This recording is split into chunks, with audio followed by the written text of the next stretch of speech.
before she derails her career with all of this extra noise that really don't have nothing to do with you focusing on training for track and running for track, you know, I think it could go down that road if she's not careful.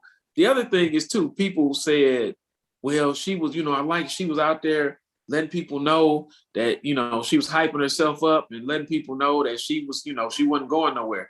Mm-hmm. Sometimes everybody don't need to know that. Sometimes as an athlete, sometimes that's just your internal motivation. You don't necessarily need to put it out there for the whole world to know. Mm-hmm. Now, I will give her one.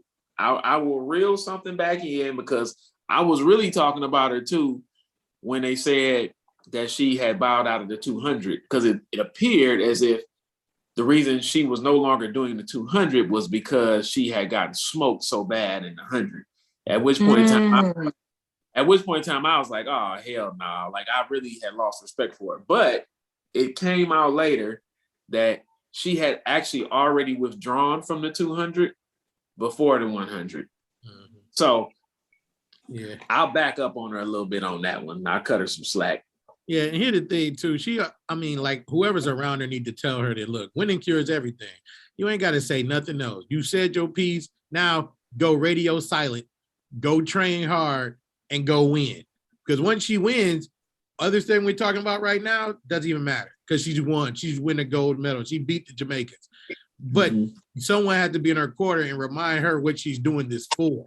Instead of, no, you're not doing it to get the most likes on Twitter, get the most views, get the most this. No, you're doing this because you got pride in your craft, that you're good at what you do, and you want to show that. You know what I'm saying? Once you win, it cures everything. Shoot, Ray Lewis was a killer. Won a Super Bowl. Nobody talks about Killer Ray.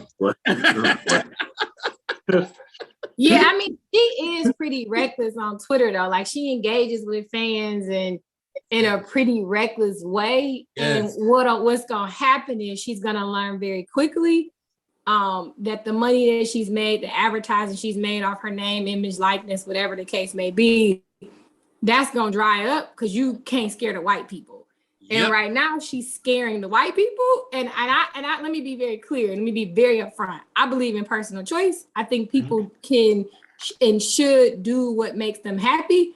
Mm-hmm. But I think she also physically presents in a way that's unappealing, right? So she has a non-natural hair color. She has the nails. She has the ring. So she's already in this space where, and some of that's acceptable in track, right? You see that with the girls and they're doing their hair in track like that. Mm-hmm. But she's already have notches against her when you're talking about what's acceptable in white media. And as you're going after your people like this, it's not going to bode well. And it's another one of you. It's 8, well, clearly it was 8 more of you at the Prefontaine, right? Mm-hmm. So it's not like we're talking about the Michael Jordan track or the Carl Lewis track. We talking about somebody that just got smoked, who's also acting ridiculous, and they're gonna have to sit down, right? She gonna get killed and count on this one. Mm-hmm. And like you said, my other thing is don't fumble the bag. Don't fumble the bag. You already fumbled the Olympic bag. Don't fumble the bag. Okay? Yeah. One fumble is enough. Don't Thurman Thomas fumble this at the goal line. Don't fumble the bag. Yeah, I agree. And my heart goes out to her, right? Because I think I know at one point with the marijuana story, it was like she found out her biological mom died. And I guess some reporter had reported that to her. She didn't know. So you have to imagine that she has grown up in this probably non-traditional environment. And that comes with a lot of, right? Poverty is traumatic. And I'm making some assumptions about that. And so my heart goes out to her. And I would hate for her to lose what she's worked so hard for because she can't figure out how to get her media under control. I agree. Yeah. So hopefully my girl can really back in, because I don't think, like I said, the other part about it is I think she's actually starting to shift public sentiment away from her. Oh, for sure. which is what that was not the case previously. When all that happened with the marijuana, with the test, you had some people who, of course, weren't in her corner, but for the most part, people were like, "Oh man, that's kind of messed up. Hopefully, she gets back and gets right."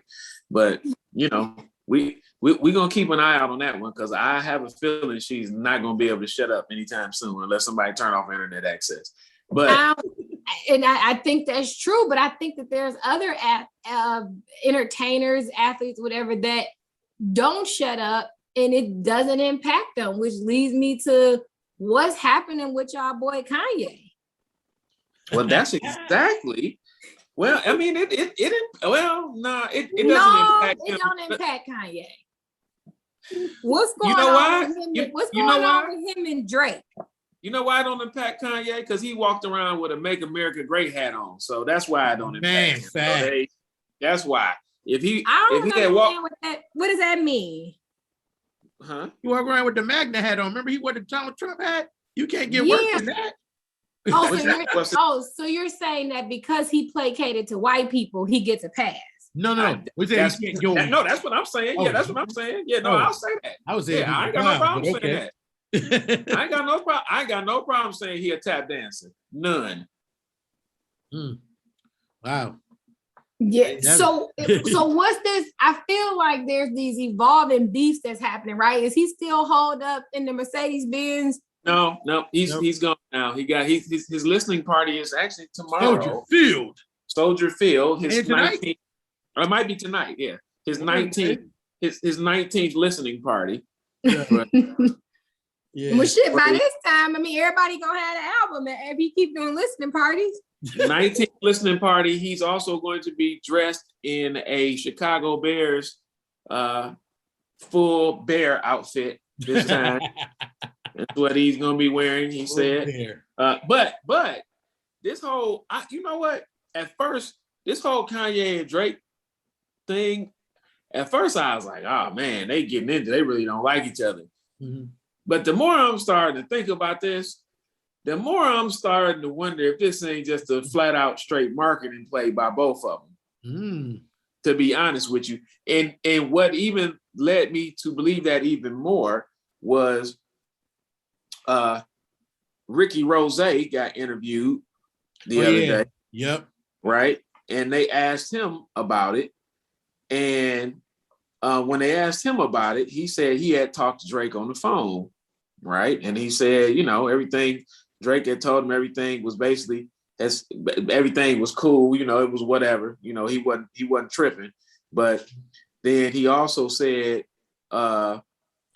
Drake sent him a text back, said everything is unfolding. I'm about to be as free as a bird.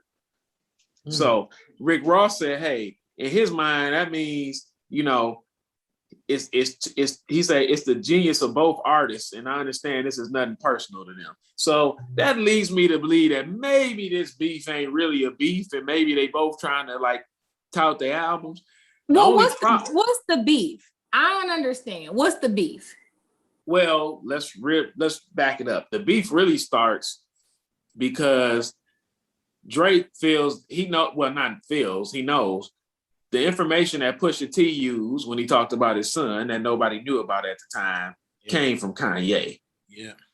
Oh, Kanye outed him. Mm-hmm. Yeah. This the baby he has with the porn star, right? Is she a porn star? She's not a porn star. She made films on the internet, but it wasn't with other people. Yeah. She was naked though. She would have been a star on OnlyFans now. That's all. Pretty much. Oh, she was like Melania Trump. Okay, got it. Yeah. Yep. Exactly. Okay. So but the only one who knew about this was, according to circles, was Kanye, and Pusha T is Kanye's artist. So Kanye, you find him and Pusha T had beef, and so Kanye, that's his artist, man. I can't get mad at him giving him ammo. Well, it's his artist, but his whole thing was Drake's thing is him and Kanye was still boys though. Yeah. So he like I don't mind. It's and also I guess the other part is he like, if you just gonna keep this a rap beef, let's keep it a rap beef. But he got extra personal by outing, that's like if I had a secret child, right? me and you cool, but we like, hey, we just gonna do this for what's called. And you like, G got a kid in the Netherlands. Every people would be like, what the? And I would too. Yeah. But so that was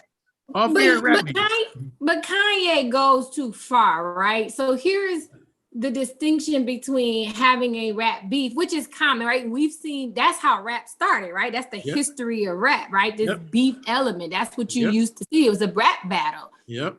But then it goes to the point where he's like posting Drake's address. Yeah.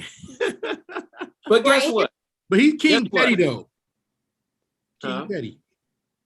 Yeah, but guess what? So Rick Ross even talked about that too, Dan. That's why I said, you know what? I started thinking about this differently. He was like, I mean, it's the biggest house in Toronto. Who don't have Drake's address?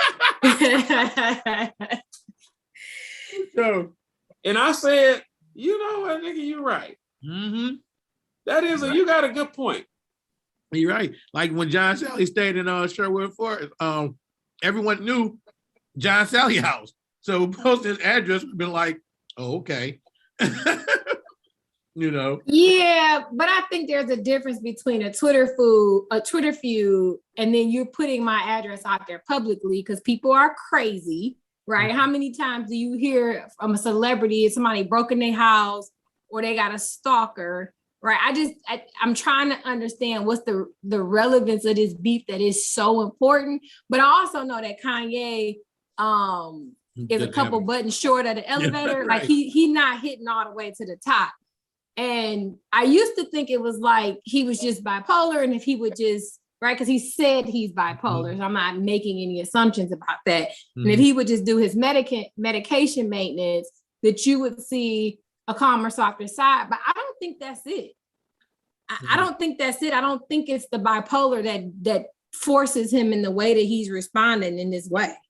I think, like I said, I think that the death of his mom is weighing heavy on his conscience. I think he feels highly responsible for it because he was the one that encouraged her to get cosmetic surgery. And, I've linked, if anybody, first of all, losing a parent, period, is a very heavy burden to deal with, period. And if you feel like you have anything or any responsibility for it and you love your parent, I had to put that in there because if you're responsible, the Menendez brothers didn't care about their parents dying, but that's either here or there. But if you care about them and you feel like you're responsible for their death, that takes a toll on you even more so than just actually losing them. You know what I'm saying? That's something that's going to plague him for the rest of his life. And he showed, other stuff he's done after that. The Taylor Swift thing, the walking up there with the Henny bottle, the crazy cuts in his hair, the Heartbreaks and 808s. The album that people like, it was horrible. That was horrible. Thank you. I don't like it. But I probably haven't really fucked with a Kanye West song since Watch the Throne. Like I really struggled to really connect to him. Oh, well, then you listen to 808 Heartbreaks then. And I've really struggled to connect with him in a long time. The last album I liked was when Father Stretched My Hands, or not. That's Life of Pablo. Yeah, Life of Pablo. That was a pretty good album. I like that. That's the last album that he made. Parties in LA.